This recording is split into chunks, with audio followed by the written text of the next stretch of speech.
Good morning everybody. In today's video we're going to be taking a look at how I painted up this Space Wolves Redemptor Dreadnought. So the first colour that we're going to use here is Thunderhawk Blue, and this is going to be a quick all over coat over all of the Dreadnought. So the reason that I'm using Thunderhawk Blue here is because I want to do a volumetric style. So we're going to be doing a all over coat like this for a shadow, and then we're going to come in from 45 and then 90 with progressively brighter colours. And Thunderhawk Blue just makes a really nice shadow tone for things like Rust Grey later on.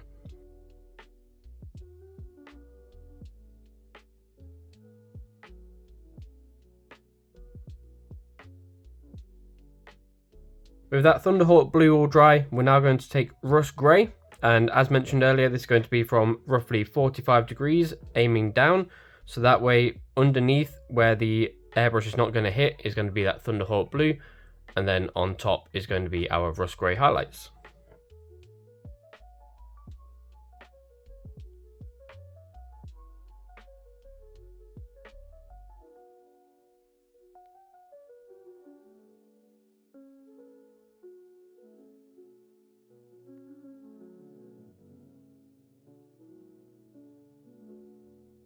And then finally, with Fenrisian Grey, we're going to come in from 90 degrees, so essentially top down, and we're just going to hit smaller, more selected areas with this.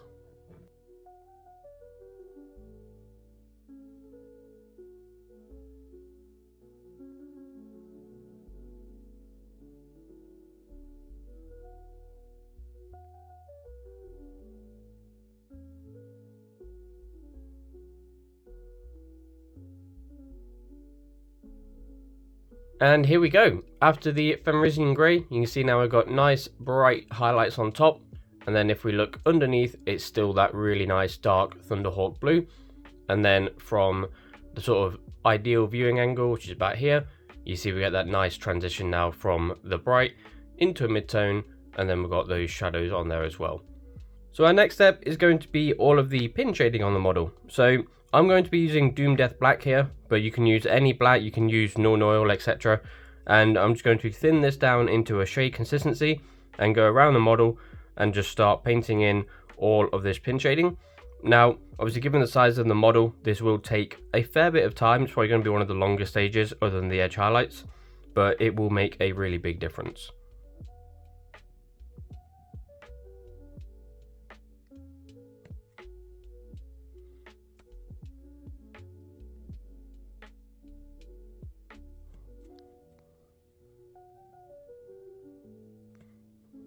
With that pin shading all done, our next step is going to be some of the metallics. So we're going to do the gold and the silver, and I've taken the arms off of the dread because it's just going to make life easier to paint all of the metallics in here.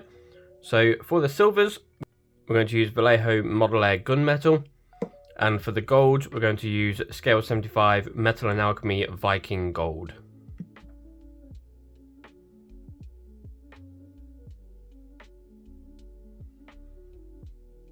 So this is literally just a case of, you know, I've got a size 4 brush here, and we're just going to go around and just base coat everything in.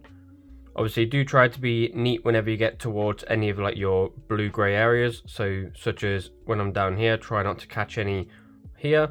Same with this bit, just try to be neat around there and don't catch any on the blue. With the metallics all base coated in, we're now going to give them a shade. So I really want the metallics, especially the working parts on this Redemptor, to be kind of like dark and gritty, things like that. So what we're going to do is give them an initial wash of Norn Oil, and then after the Norn Oil is dry, we're going to give them a wash of Agrax. So this will just make them really nice and dark and all grimy and things like that. And then for the gold details, they will just have a wash of pure Agrax.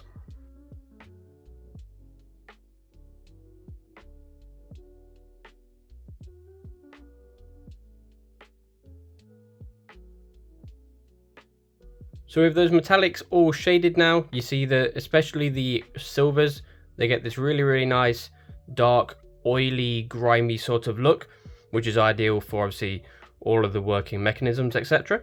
But now we just need to finish them off by giving them a quick highlight. So for the silvers, we're going to use Model Air Chrome. This is really, really bright, so do be careful with it. Just give it a nice quick sort of edge highlight. For the golds, our first highlight is going to be with Elven Gold, and then we're going to do a small highlight of Peridot Alchemy. And then for things such as the brasses and stuff here, we again can just use either some of that chrome, or we can go back to the Vallejo gunmetal.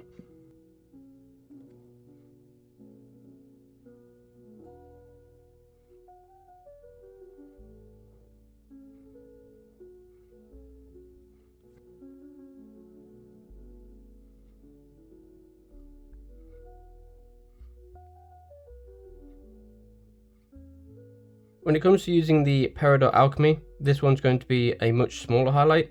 So whereas on that last round we did the whole thing, this time around we're just going to be looking for these sharpest corners like this. So with that, the metallics are now finished. So you can see, especially here on like the claw, you can see we've got those chrome highlights on all of the sharp details, making those claws really, really pop, but they still have that nice grimy mechanical feel to them. And again, if you look, say here on the Gatling cannon, we've got this nice straight highlight along here, and then it falls off into shadow either side. Now there are a couple of bits where I haven't done the metallics, such as up here we've got things like these chains, etc., that are holding these like giant tusks in, but I've only not done them because it's going to be easier to do the tusks first and then do the metallics afterwards. Just very quickly touching on the metallics one last time, the only reason I haven't done things such as the trim here on this shoulder pad is because this main shoulder pad, especially on Space Wolves, is going to actually be red, so I will be airbrushing the red on, and therefore there's no point doing the gold trim because the airbrush will obviously potentially overspray into it and ruin it. So we're going to do the red next, and then off camera I'll just be blocking in the gold trim again. And then same with bits such as this body part here and here, there's trim along here that will also be gold at a later date. It's just things such as like potentially the shield, I wasn't too sure if I wanted to airbrush it or not, so again I haven't really touched it, but again that will be done off camera, but that will also just be the exact same gold as you see here. So for the red details, we're going to, especially on the shoulder pad here, we're going to do that same volumetric approach with the airbrush. So we're going to base coat it in Baraknar Burgundy, and then from 45 degrees we're going to airbrush on Mephiston Red, and then from 90 degrees we're going to airbrush on Evil Sunz Scarlet. So we're going to get this nice three-toned effect. So we're going to have nice shadows in the recess down here at the bottom, and then a mid-tone red, and then our highlight red.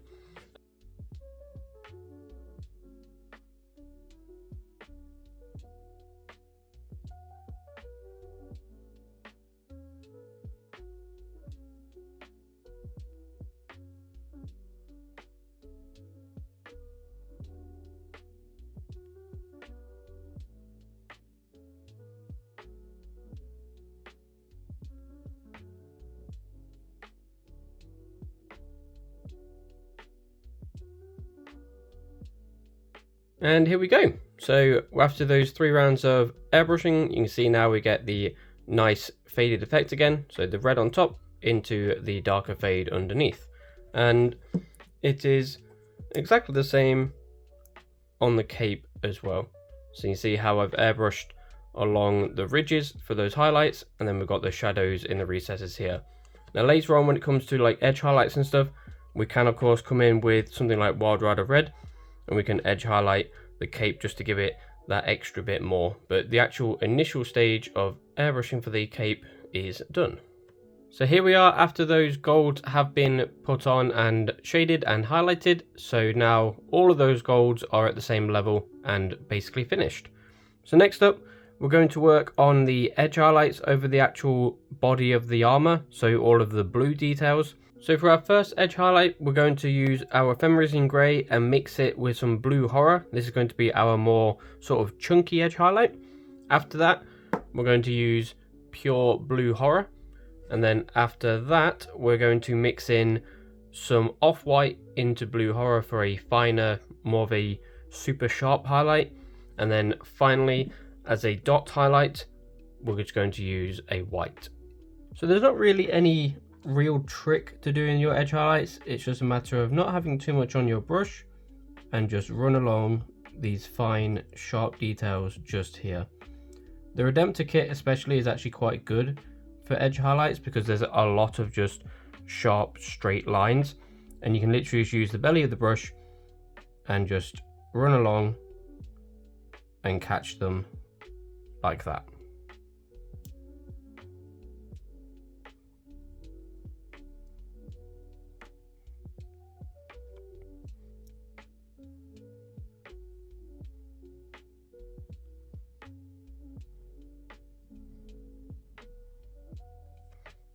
So here we are after the first round of edge highlights, and you can see obviously it adds a lot of definition to all of these panels, and then I've also added them to some of the darker areas down here.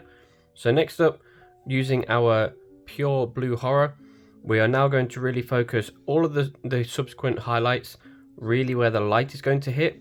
So whereas we've got an edge highlight down here, in reality obviously this is going to be a bit of a shadow, so we're not going to use the blue horror down here and here. That's just going to stay that 50-50 mix. So we're going to be looking at areas such as along here and then up along here. Now with these next highlights, especially this blue horror, instead of doing the entirety of this panel, we're going to focus it more towards where the light's going to hit and more towards corners like this. So it will probably be roughly 3/4 of it.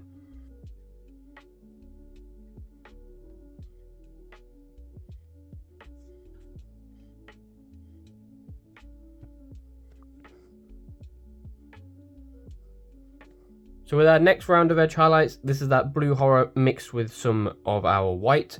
What we're looking to do is paint this where our sharpest edges are. So here, for example, where these panels meet, we're going to be painting this towards this center point here, like this.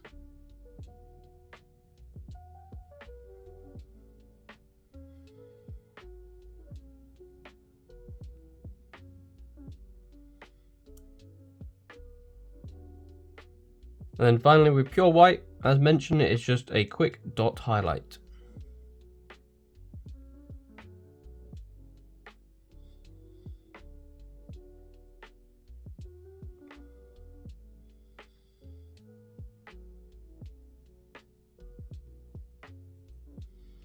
And there we go. So with the white dot highlights all done, the edge highlights for the main body of the Redemptor is finished. So next up, we need to do some of the other like smaller details. So we've got things like black pipes and stuff down in here that we need to do. And then again, things like the tusks here, they need to be done. So for the black details, we're going to use Doom Death Black by Two Thin Coats. So obviously when doing details such as these black pipes here, just try to be careful and not get any onto your blue panel line and stuff just here.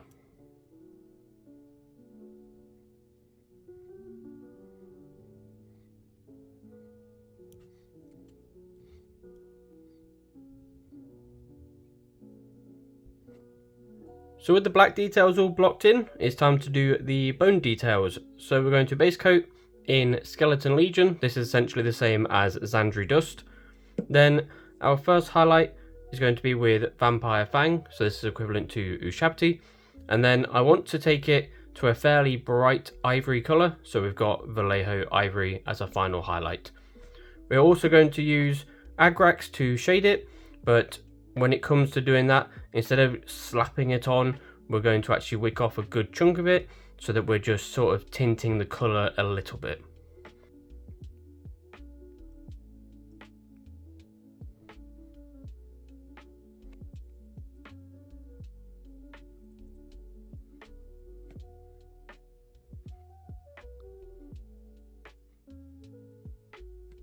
When it comes to highlighting the tusks, I haven't actually got that much paint really on the brush, and what I'm going to do is sharp straight lines going this way towards the tip, because I want the tip to be brighter, and then it will fade into a darker point here at the back.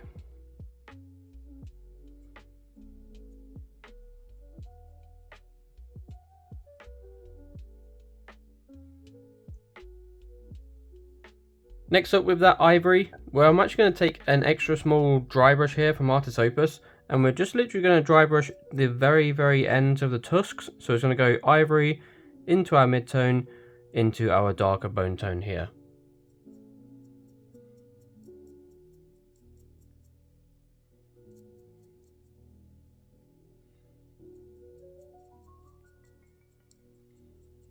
So here we are with all of that ivory all done, and you can see I've also done just a few extra like smaller details such as the gems on the shoulder pad, and then I've blocked in the Rakarth flesh here as well. So the final like big detail that we need to do is going to be our fur, and for this we're going to do a grey style fur.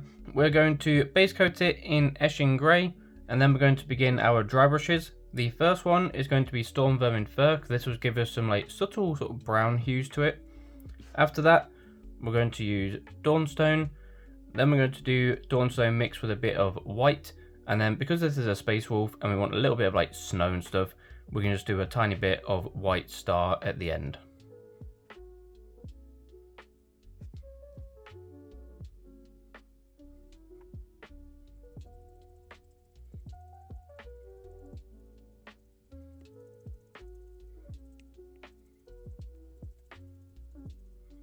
With that Storm Vermin Fur all applied, our next dry brush, which is going to be that Dawnstone, is now going to go further up the model. So we're not going to really touch much down here.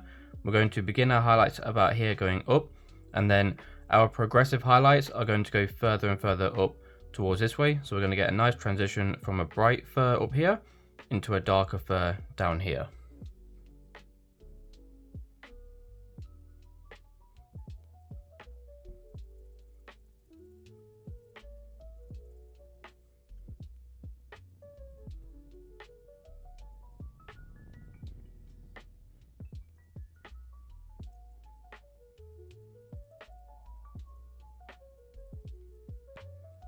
Okay, so here is the fur after all of that dry brushing, just before we've done the actual final white dry brush. And you can see we have that nice fade going on now from our darker Eshin grey and Storm Vermin Fur up to our bright Dawnstone mixed with white. Now, one thing that I would highly recommend doing, especially if you're doing something like fur and lots of dry brushing, is to just give this a unifying wash of, in our case, Nuln Oil, because fur obviously has a lot of texture. So the Nuln Oil just helps to give it a lot more depth and definition, and just helps that dry brush then stand out a bit. But it also helps to just really tie everything together, because whilst dry brushing does give you fairly neat blends, as you can see here, you know, sometimes you can get some random like stark contrasting bits, and the wash just helps to really pull it all together.